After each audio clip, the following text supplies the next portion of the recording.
I don't remember a point removing a tour because, oh, it's just, it's not pulling its weight. No, no, no.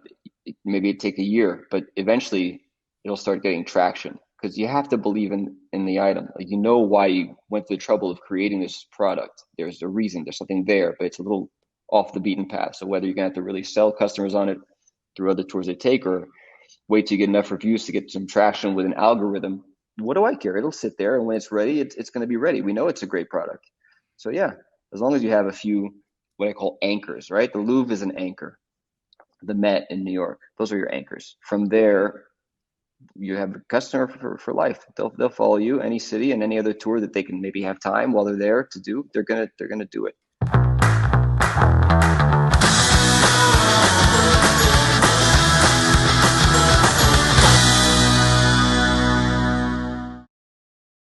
Hello, and welcome to another episode of Tourpreneur. I'm Mitch Bach, and today my guest is Arnaud Azoulay, who runs Babylon City Tours. Babylon Tours are walking tours around the globe. He is one of the vaunted international brands of day tour operators. And so Arnaud has a lot of wisdom about scaling businesses, about hiring guides, and everything else along the way. So a huge welcome to have you here on Tourpreneur, Arnaud.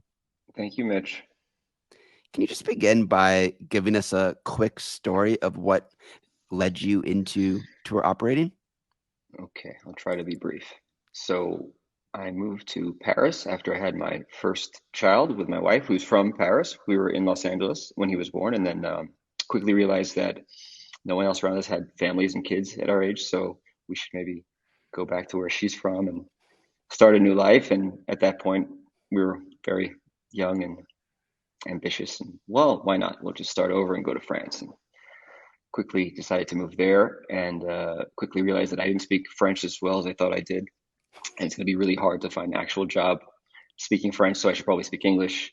And I think I was at my kind of the end of the line and having no luck, sitting in a park eating a sandwich, and I heard someone giving a tour behind me in English to a large group of people. And I'm like, I think I could probably do that and even quite a bit better. So I looked online. I think it was Craigslist at the time, and found this opening for free tours. So I started working for Sandeman's New Europe, and loved it right away. Just totally got better every day, worked hard at it, learned all the tours, met all the guides, and just, my wife kind of thought it was a joke when I told her I'm going to be a tour guide for free. And we'll make tips, but we were laughing all the way to the bank every day, cash in hand. And pretty soon after, I kind of said, like, well, this is great and a lot of fun, and I love what I do, but it doesn't really have, what's the future in this? I was older than most of the guys at the time. I was 30. They were in their, late teens, 20s. I'm just like, well, there has to be some kind of end game. So because I love tours so much, we're in Paris, I decided to kind of do my own thing, which I went to focus on museum tours. I love art, kind of always been an artist, musician, theater, just performing and stuff, but it felt natural to say, hey, a lot of people just come here and they're overwhelmed by the Louvre, and even I never stepped foot since I moved there because it's too much to handle. It's so overwhelming, you don't know where to begin. So I started kind of creating my own crash course to the Louvre, kind of, basically go there and say, I conquered, I did it, and I didn't spend the whole day getting lost. I just saw everything I need to see, and I know my way around. So that's what I did. And I basically just told people at first, I'd stand out front and just say, I'll give you a tour for free, just leave me a review. And it worked really well. So they just paid for their entry, left me a review at the end, and pretty soon I was just like the number one Louvre guide by myself in Paris. And I'm like, okay, well, I got to get more guests so I can kind of think long term. And I begged Viator at the time, before it was TripAdvisor, to take me. And it took 6 months of begging before they just finally, I got their attention with all the reviews. And they're like, okay, today anyone can be on Viator. Back then it was really difficult. Curated. At least I found it was. But once they got me, I remember I was on actually vacation with my family, and all these emails started coming in, like bookings, bookings, bookings, bookings, and it was overwhelming. And I was still doing tours for Sandeman's. I'm like, okay, first of all, I got to stop that. I don't have time, and now I got to find more guides. So I would start training other guys that I knew, and then branching out more and more. And then pretty soon I was too busy to even do tours myself, so I was just hiring. But very early on, it was successful. I realized that we needed to, me and my partner, actually, Dario, who was in Paris still, we realized that we would need to kind of maybe take on more cities because, you know, my wife said it best, what if something were to happen? What if things aren't so good? What if the reviews aren't so great? And, you need to have backups. And it's always been the best advice she gave at the time. So we opened a smaller city, Amsterdam, to kind of have something smaller to manage from a distance. Can we manage something without being there every day? And we did it pretty well. So from Amsterdam, we jumped to London, and then now we have 10 cities. And some are easier than others to start, but we're getting a good formula going. You make tour operating sound so easy. You just sort of glided your way into operating in 10 cities. We don't have a lot of overhead. I don't hire a lot of people. We just use guides. It's myself, it's my partner. This year, we took on some assistants. He has one in Paris. I have two now, one just for time zone reasons because I'm in Los Angeles and most of our tours are in Europe or on the East Coast, nothing on the West Coast currently. So to help manage time and help me expand to even more cities and more tours, it eventually had to happen, but that's 10 years in. I mean, we did everything, him and I, so it never was, if it's too much to handle, like, well, we just won't take a tour if we can't take a tour. It was never a question of, oh, we have to have this, we have to have this person, this team. If we needed something, we outsourced it by necessity at the time. And it's always been kind of the rules, just never, don't grow bigger than you are. It's organic growth. Talk to me about running a lean operational department, not a huge team, but managing so many different cities. How are you doing that? How is your back office sort of organized? I run off text message, WhatsApp, Google spreadsheets. We use Fair Harbor. Plug for Shane out there. But we've been with them for a long time. So besides that, so now I'm taking on Podium for the text message. Just so you know, I was doing every text message manually myself for years, but now Podium does that. But I was much better at it than them. Were you impersonating a bot, or were you saying, "Hi, this is literally the company founder you're talking to about our opening hours"? You know what? No. And by the way, from time to time when Podium's down, I'll shoot a text. I love talking to my customers. By the way, that's, I think, why we've always been so successful. I put the customers above, the guides. Sorry, but you know what I mean? Like in the end, if they're not there and they're not happy, then you don't have work to come to. So it goes like that. It's customers, then guides, and then everyone else. So what always set us apart is that, you're not going to get some person that's just reading a script and has a frequently asked question list to read off of. You're going to get me or, an associate getting back to you and saying, hey, what's the problem? How can I help you? And it's always been that way. So even though we're using apps, the apps are sending that message, which is right back if this is going on or if you need this or if there's a problem with that. And then you're going to get me or now an assistant to, or manager to write back and handle it appropriately. So they love calling and getting someone on the phone. You call the number on my website, it goes to my cell phone. That's me. So it's rare. You don't get that many calls. People book online. They don't want to do that, but they're happy to say, oh, wow, I get a real person. This is great. Your website says essentially you offer private and semi-private tours. So you're going after a customer who is not necessarily very price sensitive. They're paying slightly for a premium product that is smaller groups, more engaging. What kind of customers does Babylon attract? I think essentially it's really people that are now a lot of repeat business, but for the first time, they just read the reviews and they truly want a great experience. They don't want to waste time. They want to see everything and have a good experience that when you just, read the reviews and you see, compare them like, oh, am I going to have this experience that's 50-50 chance I might hate it or, have a good time with a large group, or am I going to just get a wonderful guy that's going to take us with me? If I'm in a couple, maybe two other couples. It's pricey, but it's always from the beginning what I want to do. So I honestly would rather not take more than 6 people. We used to be just 6 and we raised it to 8, but it makes a big difference. So besides like super busy seasons, I try to keep it to 6 or less. And if I have 8 people and it's a slower season, I'd rather put 2 guys to work and go 4 and 4. So again, better for the guys that are working more, better experience for the clients. So yeah, I'll make less, but I know that experience is what everyone's going to talk about and bring in more business. So it always made sense. How are you acquiring your customers? Are you doing a lot of direct bookings? Is it still primarily OTA driven? What does that look like? OTA for sure, which has always been the case. And I used to spend a lot of time, energy, and money in various marketing, you know. And I realized, in the end, I'm putting so much money in that I'd rather just not have to think about that. And that money is already going to commission to OTAs, which are bringing in so much business anyway. Like I'm paying them to do that work. And really, at the end of the day, I've looked at my numbers and what I'm spending to try and get these customers is about the same, so just giving the commission somewhere else. So I'll just handle the business what I like doing. Like that stuff does not interest me. I never went into this as a real, a lot of the competitors or peers, it's just they're into tech, they're marketing, they're business school. Like that's just not me. It never was. So let me just focus on what I do and do well, and that's it. Send the business. I'm happy to pay for the clients. Look, there's a premium for that, and like I said, the tours are expensive, but they have to be great because there's no way to get the good results we get unless they're great. So let me worry about that. Let me make the product great. Have you had fears of algorithms changing, suddenly losing your positions? What are the things that keep you up at night in terms of your relationship with these sales channels?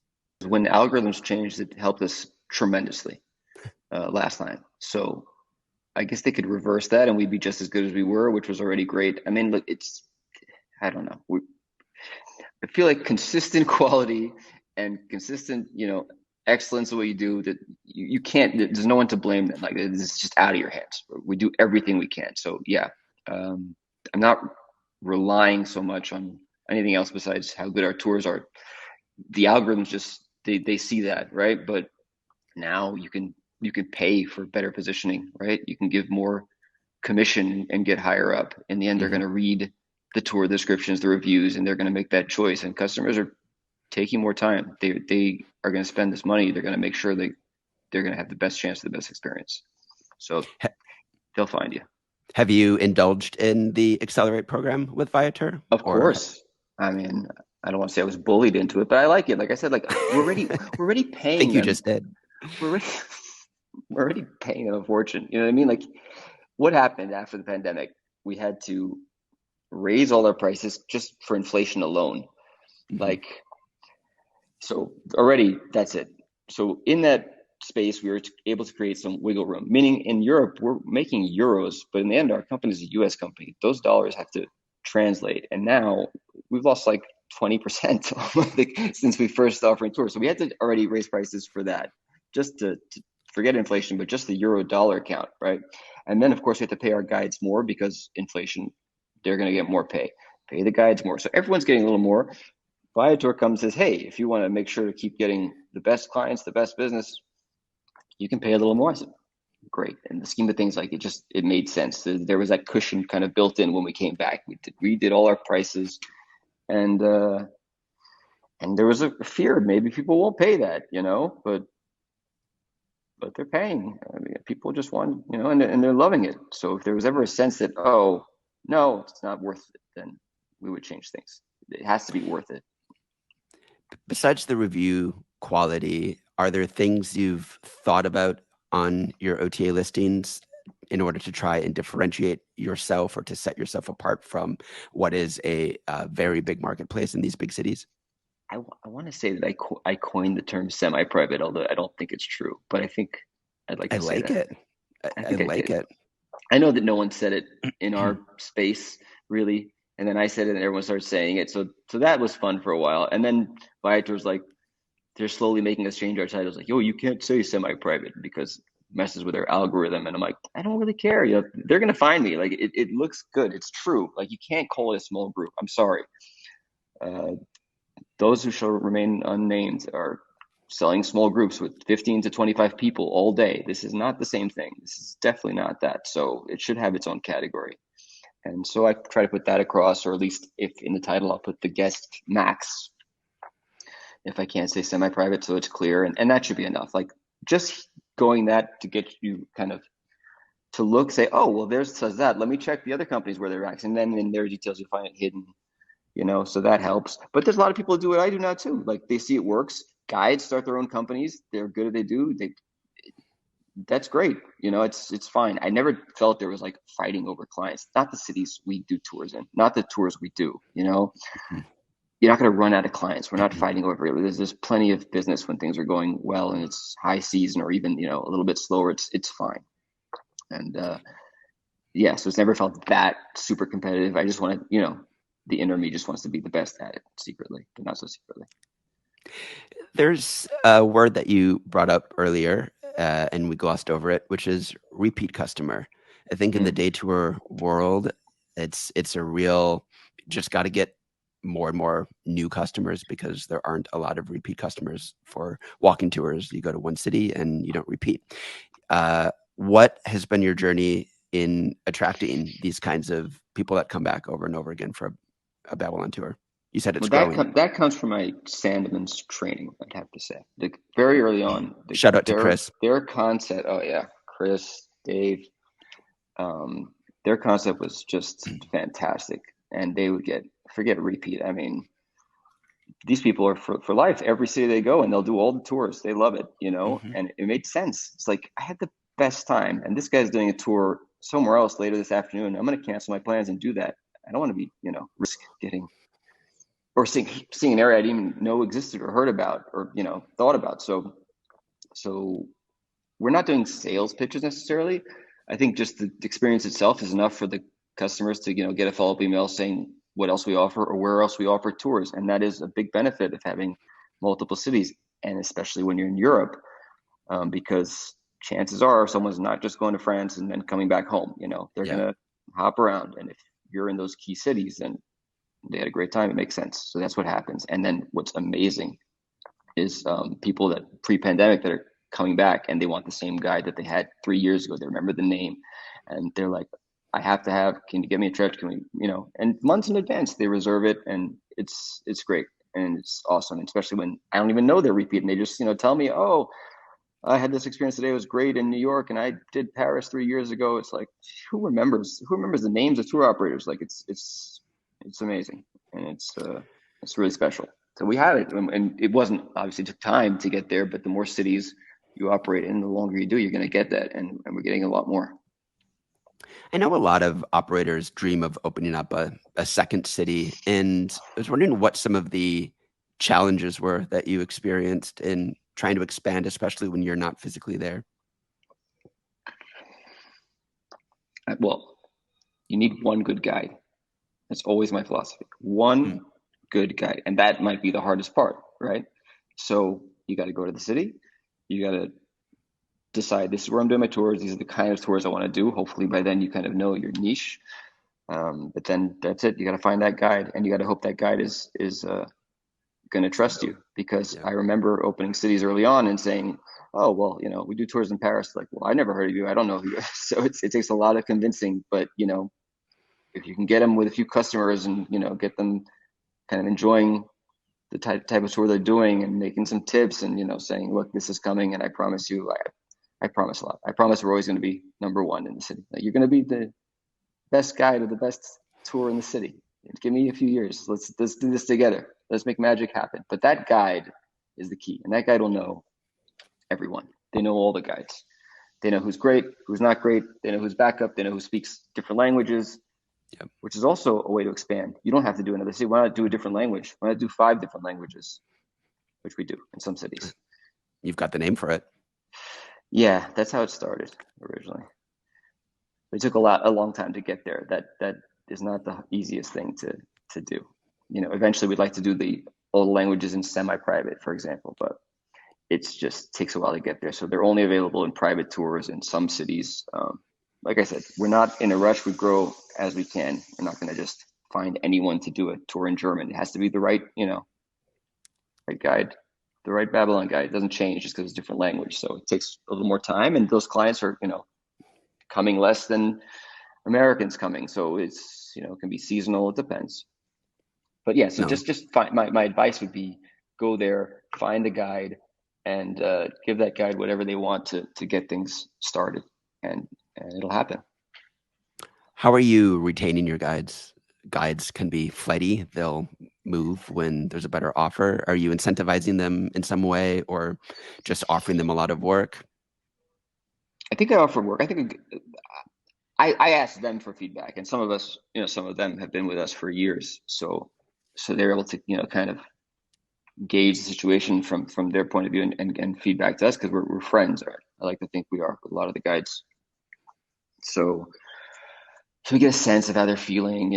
Obviously working with us is different than other companies. Other companies are not that they're working for are not working with the same numbers. So sometimes it's, oh, well, with you, it's less money for a longer tour. And how do you balance that? Why would they work with you? Well, I hope that, they know we're coming from a good place and we're always increasing payments based on what we can at any time. But also we want to do incentives. So if they help us grow, then they should grow as well. So we do review incentives, TripAdvisor review, where you can increase your pay based on that. And also there used to be, we're going to implement again, like kind of, their own code. So if you go to the website, they each have their code so they can get a commission on any other tours these repeat customers in theory would book, those kind of things. And I think also being expensive tours, a lot of the affluent clients will tip well. I mean, we encourage tipping. We never said it's included. So no one should think that that's the case. Absolutely. If you had a great time, you should tip your guide. And when someone sees someone tip their guide in the semi-private group, then they're going to feel bad if they don't tip. So, and now with Venmo and all these apps, it's easier to do that. Even if they don't have cash on them, you can still guilt them into giving a nice tip. So yeah, I think you'd have to ask them, but there's a reason they're still here. And I think in the end, when they're complaining, we listen if they're complaining. And I'm always trying to be ahead of it, like, sensing. Am I sensing that they're working less? Am I saying I'll follow up with them? Hey, I haven't seen you on the schedule. Are you away? Have you been tired? And that's it. Sometimes we part ways. Sometimes it's not a right fit, but for the most part, we try to. We don't want to always be changing. That's tough. We want people that are familiar. We like that, and we take on new guys all the time. But it's not supposed to be temporary or backup. It's supposed to be long term. We want them to stay with us, so we try to keep everyone happy. Are you in the mood as a businessman to experiment with these new technologies or diversification of your tour products or the way in which you connect with your customer? Or are you kind of we're a walk-in tour company. That's what we're going to do. We do it best. Not going to bother. Yeah, What's your I don't want to philosophy? say I'm analog, but I think you can't duplicate that experience. You can't replicate, rather. You can't. You have to be there. I'm sorry. You can't just. I mean, we show art. We're a museum. You say walking tour. We're a museum tour operator. That's where we are. Walking tours are like around the cities that we give museum tours in. That's how we build each city. What museums are in that city of interest? Let's open that city, and then tours around it that maybe thematically or historically have interest. Walking tours in the districts, right? But I don't want to see art, even if it's on my 4K HD, whatever TV, like it's just not the same as, being there and seeing the walls around you. Like, I don't see it being replicated. Maybe in the metaverse, we can do a walk through the Louvre and that might be of interest. But right now it's just not there for me. I can't even get a good phone call, let alone, FaceTime conversation, let alone, I don't know, a guide that's halfway across the world. I just don't, right now, I don't see it having a great impact on us. And I think, as long as these museums stay open and this cities and borders stay open, we'll be able to do this for forever. I think these buildings are there for that. That's what they're there for. They want to be shown. It's really interesting. And in a sense, you've carved out a large but narrow niche in cities, and your expansion is horizontal to other cities. It's doing something similar in all these cities while remaining very true to your, I guess, core product identity or your core business identity. Yes. Like I said, I do what I know how to do, and it's if it's stopping to work, then I'll try and pivot, or but it's not a pandemic that's going to say, oh, it's not working anymore. It's like, no, that's just a pandemic. It has nothing to do with what we do. What we were doing is doing fine and doing well, and people, there's like over here on the West Coast, we have In-N-Out Burger. They just sell burgers, and they're killing all the competition. But you can't get a chicken nugget there. You can't, and everyone's like, scratching their heads. Why don't they do this? Why don't they expand? Well, they're fine. They know what they're doing. So I'm not comparing myself to In-N-Out Burger, but I get the concept of just staying true to what your concept is, and growing that way, moving forward, and not getting too overwhelmed and too spread out and too crazy. Don't panic. Everything's gonna be fine. Just keep the quality good. Yeah, it's just I see so many day tour operators diversifying, getting their tentacles into all sorts of different things, from food tours to museum tours to bus tours to everything else. And Yeah, I really like your in and out philosophy because it probably appeals to a lot of operators, assuming they can achieve a certain level of volume or stability in their market around that philosophy. yeah. It is true. It's a luxury, but it's not like it just happens. You know what I mean? It's just got to be all about knowing what you want to do and giving the quality. So it'll come. Now, again, if I'm showing something in a museum that no one cares about or wants to see, fine. But choose wisely and believe in it and keep at it and do it yourself. Know your tours. Like, you know what I mean? Like, okay, fine. I don't, we opened the Art Institute in Chicago tour, but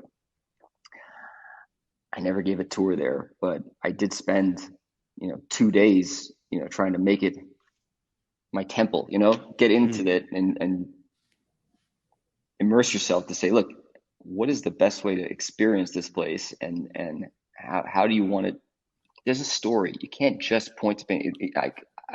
I started my Louvre tour. It was all chronology. It was a history of art, because that's what it is. They have everything, from the beginning of art till, well, modern art, let's say, at least, and then you can continue to the Orsay, and you can go up till, you know more recent, and you go to the Pompidou. So I was like, well, why don't we do that? Why don't we make these three museums tell the story of art all the way up to contemporary art? And if you want to know the history of art and understand, what it means and why this, block of wood on a white canvas is considered art today, well, maybe if you learn actually everywhere it's gone to, maybe you can have an opinion by the end that's better than just saying, oh, well, that's not art. Well, maybe it isn't, but at least you can have the knowledge. For someone that didn't take or care about art history, by the end you care and you have questions and you're interested.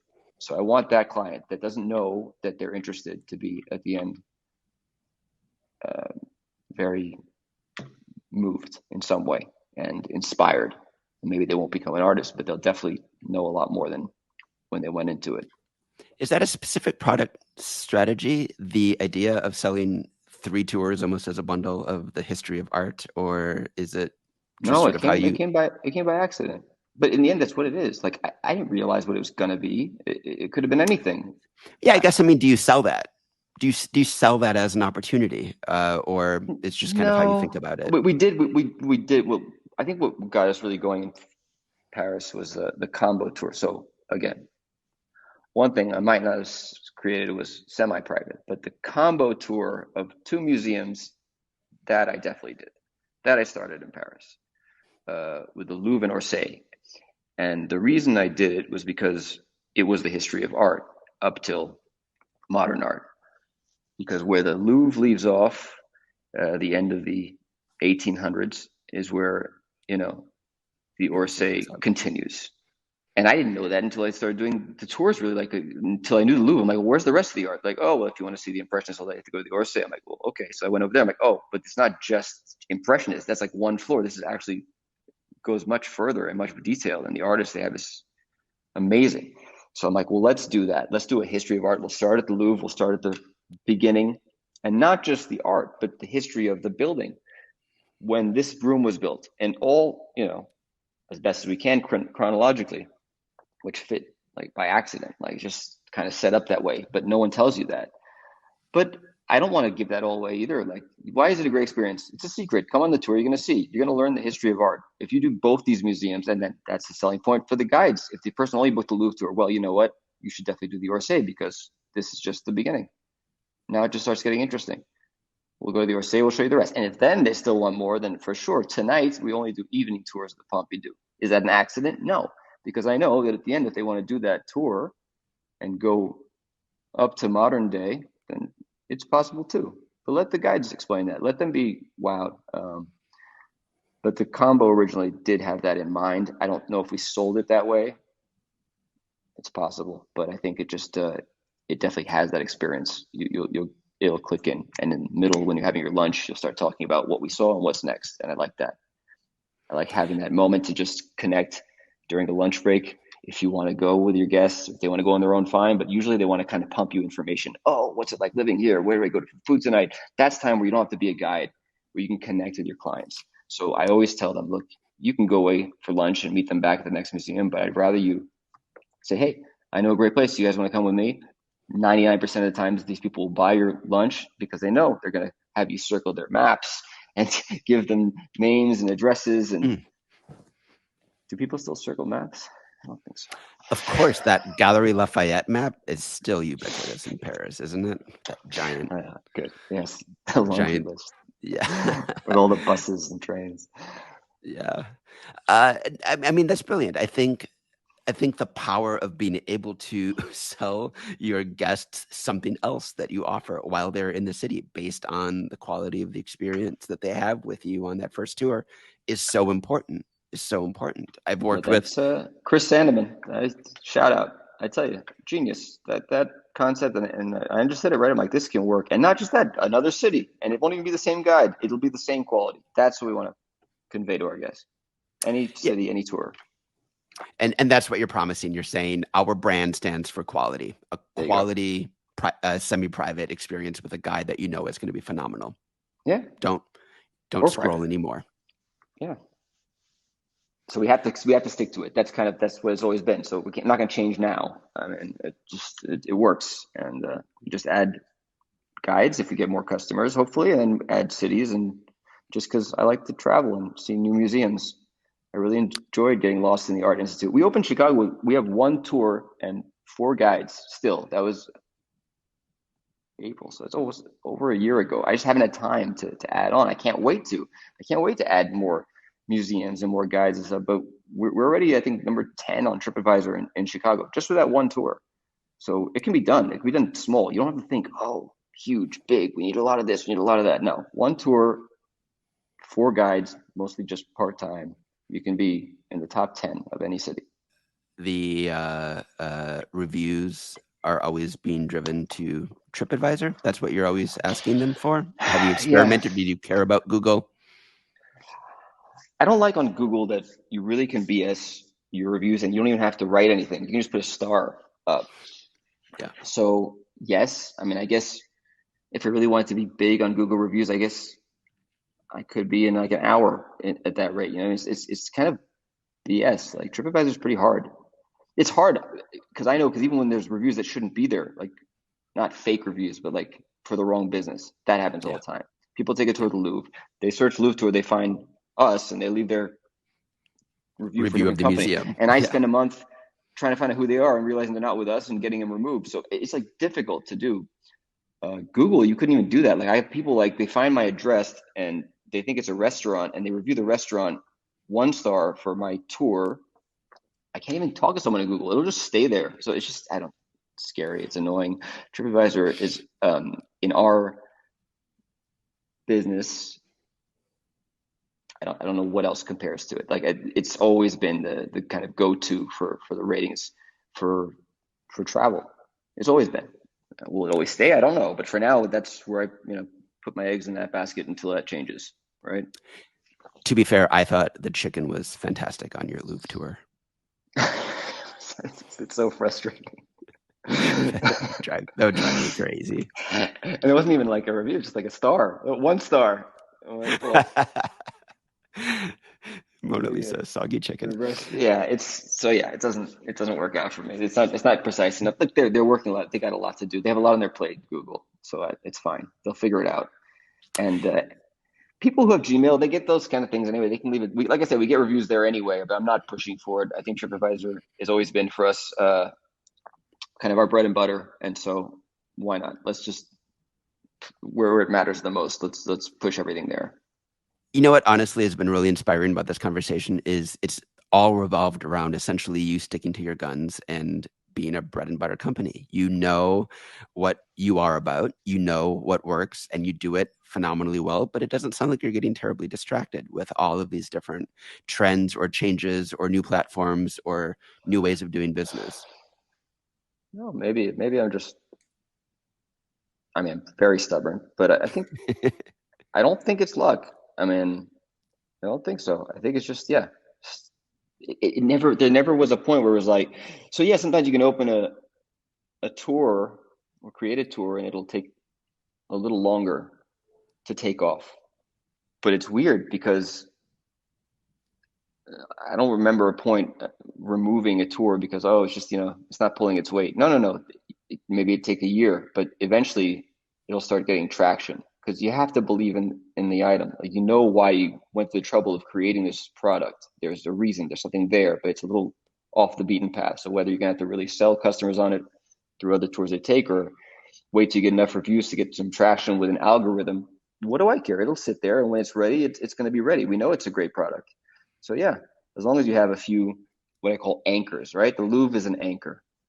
The Met in New York, those are your anchors. From there, you have a customer for life. They'll follow you any city and any other tour that they can maybe have time while they're there to do. They're gonna do it if they know that you're backing the product. This guy's gonna give the tour, or says I'm not there, but oh, my colleague, she knows even more than me about that museum, so you gotta go. I mean, cancel everything. So yeah, it happens, but you do need the anchor. You can't just offer obscure, absurd tours and expect it's going to have traction. It takes time for those off the beaten path deep cuts. I love that. Arnaud, last question. Have there been any mentors, books, websites, things that have influenced or that you lean on and you have really helped you in your business that would help our fellow tourpreneurs?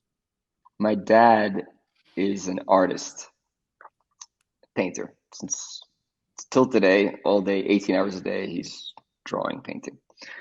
And people always ask him what his inspiration, what's your greatest inspiration, what inspires you, what gets you up, what gets you putting the pen to the paper every day.